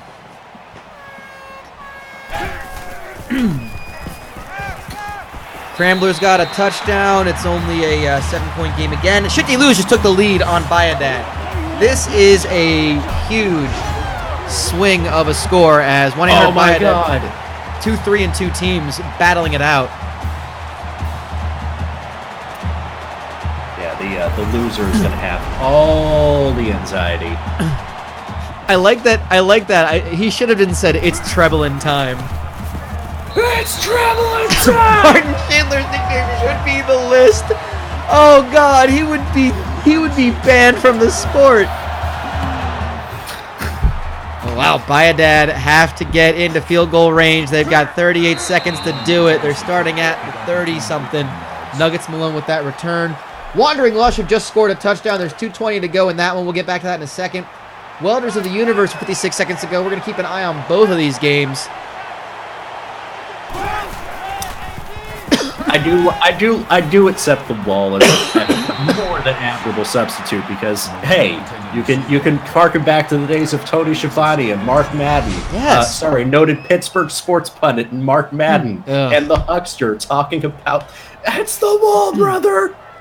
Wait, was the Huckster Tony Schiavone? No, that's of course Hulk Hogan. Oh yeah, of course. I was like, wait a minute, yeah. We just switched over to Welders and Busted Rubber. As Welders, with 46 seconds to go, trying to punch it right in, 2nd and goal. Burns and Crackle just got the win, 28-21 over Cramblers. That game is a final. Got 2:17 left in our feature game. We're going to go to after these two are over.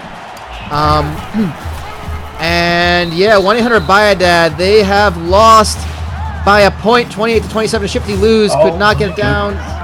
Oh my goodness. And Welders just got the touchdown with 5 seconds to go. Huge play there. What Todd a game this has been. Concepcion. He's going for the out corner. He's got it. And the extra point's good. 7-point lead for Welders. They will improve to 2-4. Busted Rubber, 4-1 going into this one. This is a hard loss for them. They were knocking on the door of being ranked. And Look at it, Todd Concepcion gets his own sippy cup full of Tucson to celebrate. Maybe he does, yeah. Good for him. But that is shocking, and this would be this would be the last play of the game. They left too much time on the clock, Brian. Last chance for Busted Rubber. They're going to air it out. Can they tie this game up? Oh, it's dropped. It's going to be an upset. Busted Rubber dropped to 4-2. Welders of the Universe get their second win of the season. They improved to 2-4. Tough loss at home for Busted Rubber. And we head back to Still first down. our featured game with a minute 32 to go. Nothing but Borscht are charging down the field. Wandering Lush up by 4. Battle between ranked teams. If this one goes 7 overtimes, I will be astonished. If this one goes 7 overtimes, I'm just gonna like walk away and just come back when it's done and be like, okay, that's what happened, y'all. Nothing but Borscht trying to protect that number 3 ranking. They got the catch. They got the first down. Rusty Brown with it. 1:06 to go. Wandering Lush 8th in the rankings, trying to hang on to it.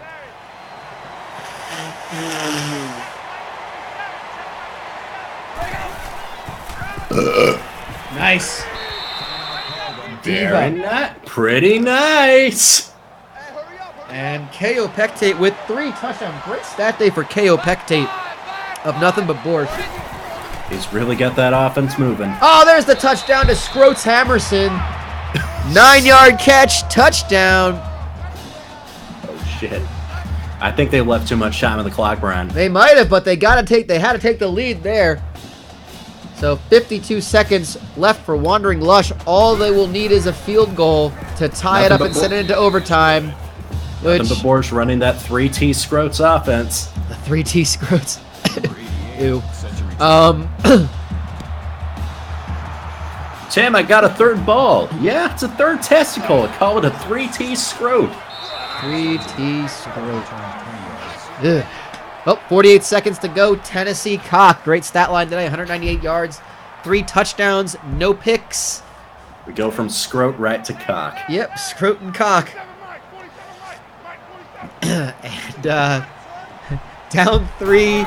Ball spotted on the 36. This is going to be it for the Lush. Oh, what a catch! Oh, just chucks it 37 yards to Cornelius Fenton inside the 30. The Lush doesn't want to kick the field goal to tie it. They want to go for the win in regulation, and I, for one, thank them for that. Oh, dropped pass, but a flag. Might be roughing the passer. We're going to find out. Personal foul, roughing the passer, defense. The number 8 team in all of South Tucson trying to upset the number 3 team. We've already seen number 4 drop. We've also seen We're not even talking about actual games in college that happened yesterday when number 4 dropped. Yeah, to number 8 instead of number 10 though. That's the thing.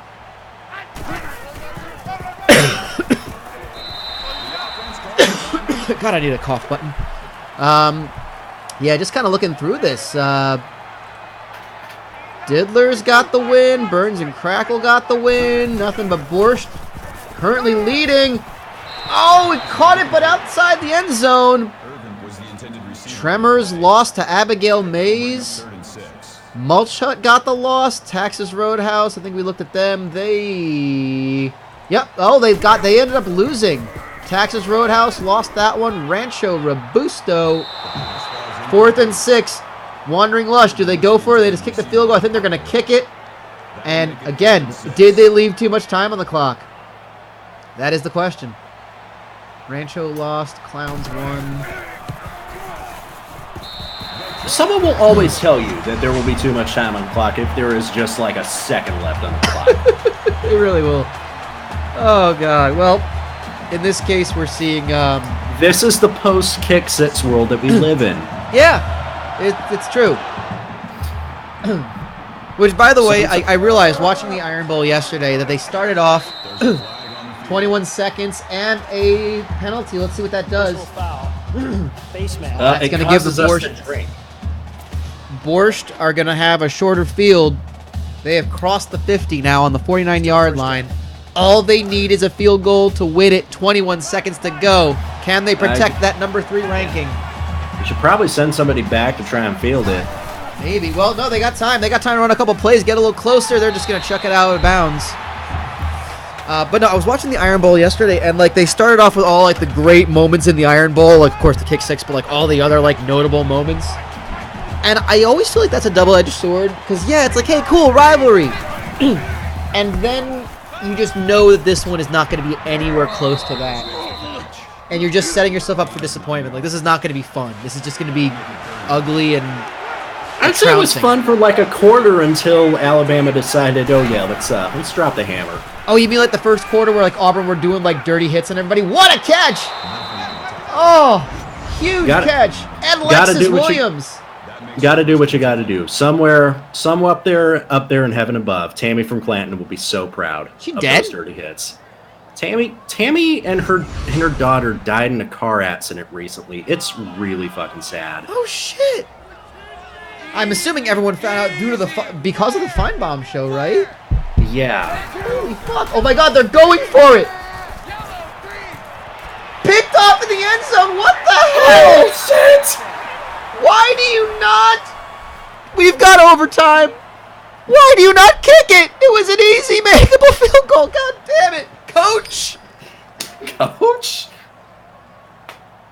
Kids are dumb as hell. Why don't you do that? Well, we got overtime, y'all. Coach? Nothing but Borscht. Opted to go to overtime instead of kicking a very makeable field goal, and here come the Wandering Lush. First thing, Quentin Lacey, 15-yard rush. Well, this is good because it gives me a chance to. I watched SB Nation put out a cool video recapping the rivalry of Georgia and Georgia Tech, which is really fascinating. It's about a 9-10 minute video, worth the watch. Check it out. Ryan Nanny narrates it. I love his voice. I now know what he looks like, and that's weird because that doesn't match his appearance. We only know him as the guy in the onion suit. The Bloomin' Onion, yeah, which I've seen that now, and that's wonderful as well. Ryan Nanny.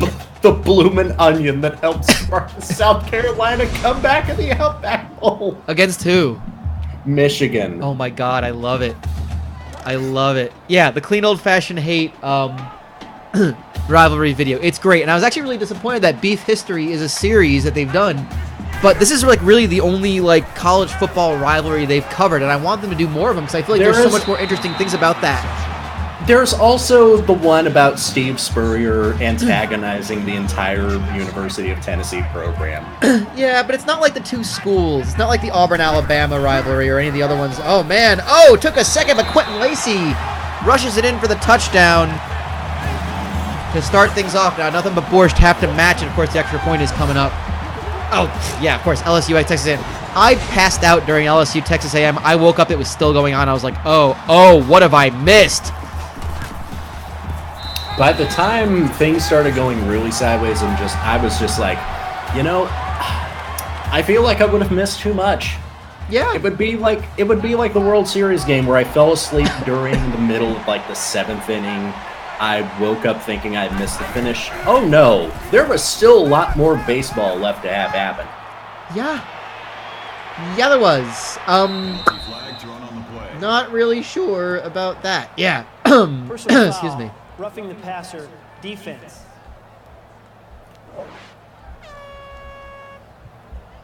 Wait a second, I'm looking at something. Still first down. What the hell? Did I do something wrong? I think I did something wrong here. Whoopsie. Okay, hang on. I did this wrong.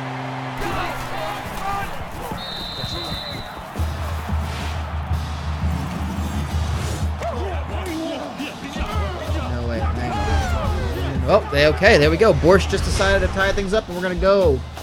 Unless they miss this, they are going to go to, Oh shit, it's Grey Cup Sunday? Is it? Well, hot damn. I just know that it's MLS Conference Finals Sunday. It sure is. Mostly because I don't have a, I was very upset to learn that I don't have a, that I don't have a Copa Libertadores final to watch involving Boca Juniors and River Plate in the second leg. Have you heard about this at all? Have you heard this? Have you seen this thing? I've heard whispers. So the Copa Libertadores is the South American equivalent of the UEFA Champions League. It's for CONMEBOL, the 10 nations of South America. send their club teams to a tournament. Same as the Champions League, just not as notable because the teams aren't as good. But there is just like a whole lot more hatred involved. Oh, of course, and just terribly filthy styles of play.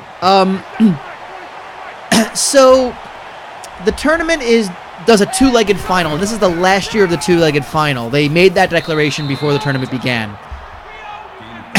And wouldn't you know it, this year's final came down to Boca Juniors, a Buenos Aires, Argentina club team, and River Plate, also a Buenos Aires, Argentina team that just so happens to be the hated rivals of Boca Juniors. Now, these two teams have not been... At one point, they were the best two teams in Argentina. For a while then, they weren't. Other teams started becoming better than them. I think Independiente was the one that is, appropriately enough, a third party known as Independent came charging through to take out the team that wears blue and the team that wears red. Oddly appropriate here. I just realized that. I just got to put all those together right now, and that's wonderful, and I'm very happy about that. Now, that being said,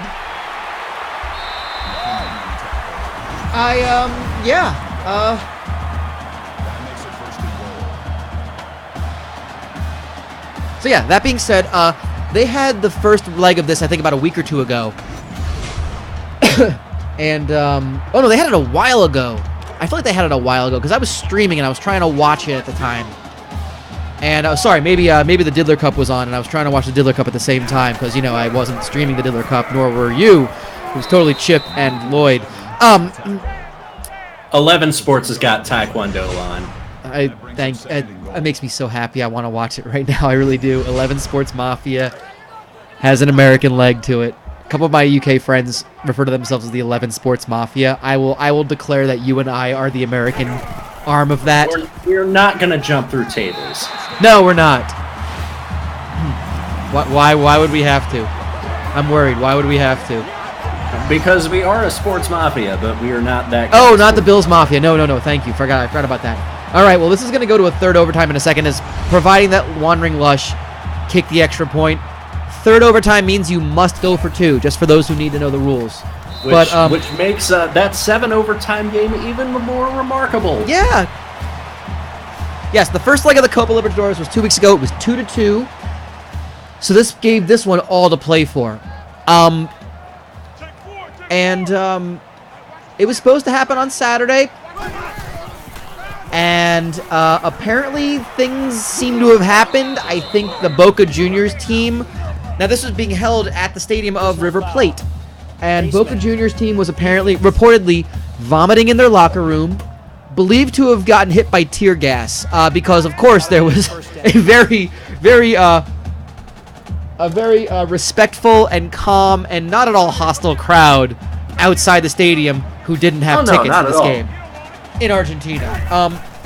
And I guess at some point, tear gas seemed to have affected the Boca Juniors players, as well as glass being thrown by River Plate fans. Some of the players had to be rushed to the hospital because there was glass shards in their skin and some of them their eyes. The captain of Boca Juniors potentially wanted to play with an eye patch. We had some solid snake shit going on here. The game was postponed. The game was delayed yesterday by what I learned was an hour. I'm like, wait. So you're telling me dudes are vomiting? Dudes are now, when I first heard this story, I thought they were just like, oh, they're vomiting deliberately in their opponent's stadium, just to try and That's just like a petty act of revenge. They're getting in their heads. We're gonna vomit in the visitors' locker room that they're never gonna visit.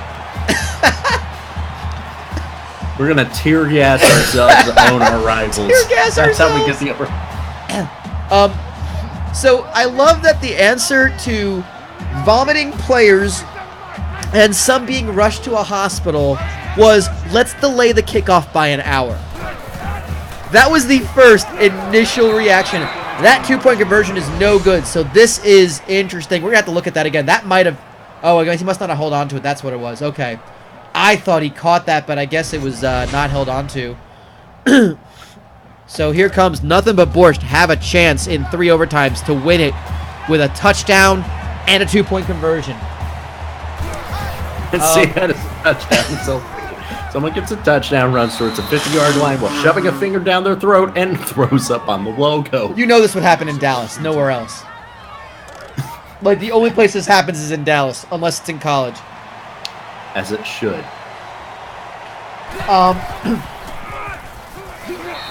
So, what then? Eventually, this thing got delayed another hour, and then another hour, and then finally called off entirely. Postponed until what would have been about an hour ago today. I say that in the sense that, well, it didn't happen. Borscht have scored. They are going for 2. Potentially can win this game right now in 3 overtimes.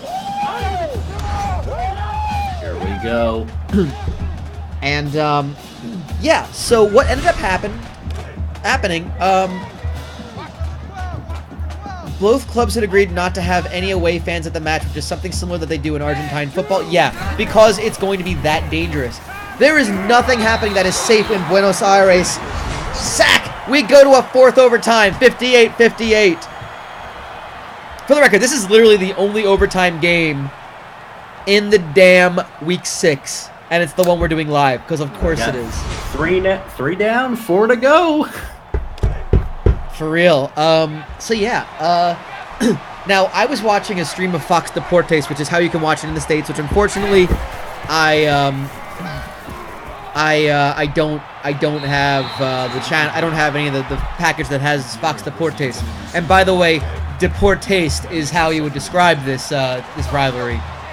3 years ago, a last 16 Copa tie between River and Boca at the latter's La Bombonera, so that's the Boca Stadium ground, was abandoned at halftime after Boca fans attacked the River players with pepper spray in the tunnel. Boca were kicked out of the competition while River were given a bye into the quarterfinals. Yes, this is what we're talking about here. This is like top rivalry in all of sports, not just soccer. This is the stuff that Ryan Nanny should be announcing about. Like, there should be an oral history about this year's, and my group chat with my UK friends should be part of this. Shithousery does not even begin to describe it. So apparently so I was watching Fox Deportes, and they were interviewing the president of River Plate, the club. Borscht have kicked a field goal. This opens the door wide for Wandering Lush. 61-58 is the score right now. I saw an orderly exit of the stadium from a helicopter view of a lot of just white and red blobs, that were people, because from high up, exiting the stadium. And suddenly I just see a rush of white and red towards the stadium. And I'm like, oh, something is happening. Cut to, it's like a split screen with that and the interview with the president, who is being ushered to somewhere I presume safer than he is at, which is a concourse. And I have no idea what's happening. All of a sudden I see at the bottom, incidents inside the stadium. And I'm just like, oh, incidents is right. I have no idea what ended up happening other than, we've got an incident in the stadium. Yeah, all I know is that today the game has been postponed. The 2 clubs will meet with CONMEBOL, which is like the FIFA, but just for South America. Oh, big catch! Down by Domino Rally, down to the 2. I believe a 23-yard catch. It's 1st and goal for Wandering Lush, with 1 or maybe 2 yards away from winning this game in 4 overtimes. Yeah. And, sounds like they're going to try to play it on the 8th. I'm telling you right now, this is not a game you want to miss. I can almost guarantee this game will be terrible. Will not be good at all. It'll be boring, probably. But because there's no way it lives up to everything that's happened already. There's just all this underlying stories of, like, the doctor that worked on the captain of Boca Juniors is a River Plate fan and is saying there's no way he can play and that they should abandon it or something. Oh, that was almost picked off. Oh, this could be close. 3rd and goal. Well, for Boca Juniors, it's really all about finishing the plate. Exactly. Well, it's Boca, of course, mouth. It's truly mouth versus plate. Stop. It's 4th and goal. Tying it all the way back to our Thanksgiving discussion. Yes. Mouth versus plate. I did have a terrible pun. Oh, I didn't realize the first leg was they're gonna kick the field goal. We're going to a 5th overtime. Clean that plate. Yes. As people were leaving the stadium, I said, "Man, I haven't seen this much trouble clearing plates since Thanksgiving." And I was promptly booed for that, as I was deserved to be. I forgot they delayed the first leg. Oh, shithousery does not begin to describe this rivalry. I think the only other thing that's going on today in the world of soccer, other than the playoffs later for the MLS, is Genoa and Sampdoria, because for whatever reason my UK friends are really into Serie A, and I'm just like, why? Flag on the play. It's really getting exhausting and sloppy out there. Face mask. Defense. I think our team modeled after Notre Dame would, quite frankly, this is all just appalling. Yeah. They don't like this much scoring. And Lacey's going to run it in. 67-61. Potential to have a very nice score. Someone in that Boca plate game, they're going to have a compound fracture in the ankle. And it's going to be deliberate. Oh, absolutely. And it might be done to a fan, for all we know. Uh-oh, nice! 69-61. Nice. 2-point conversion is good. 5th overtime. Nothing but Borscht must score a touchdown and convert the 2-point conversion for this to continue on, or to put us out of our misery. KO Pectate throws it by 6 yards. 2nd and 4. Ed Lexus Williams. He's a big boy. He is a big boy quarterback. Just growing up, just fostering a whole generation of future Jared Lorenzens. The battleship himself, the Pillsbury Throwboy. I'm surprised Pillsbury Throwboy has not been taken as a darts player nickname. Right? Especially by John Henderson. God, but the Highlander is so good. It is. I'm going to have trouble thinking of the title of this episode. I mean, we've covered so many things. I was ready to do Dessert is Bullshit, but I'm not so sure about that now. Finish your plate. Finish your plate, yeah.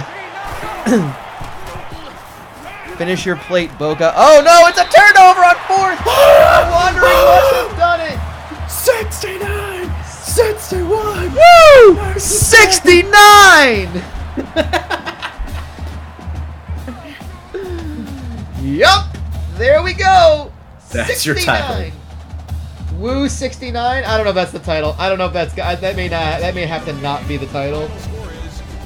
You gotta find the cut where it just shows John Brinkus plunging the goop down into that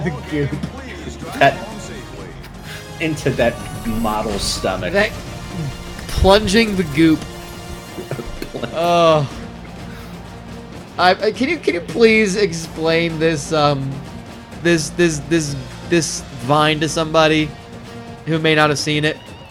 There's your 5 overtime final score. Please explain this Vine of John Brinkus from Sports Science, please. Yeah. So with the world eating, the hot dog eating championships coming up 1 year, they decided to do like a feature on what that does to like the human stomach, and Joey Chestnut's record was 69 hot dogs consumed. So he just so he plunges down all this goop, and it just shows you what happens as the stomach expands. And the final shot is the entirety of the Vine is John Brinkus plunging down what looks like mashed up hot dog fluid in the stomach, so much so that like a little bit just like pops out, and he just has to like dodge as it's coming his way, and he just at the end he just yells, "Woo! 69!"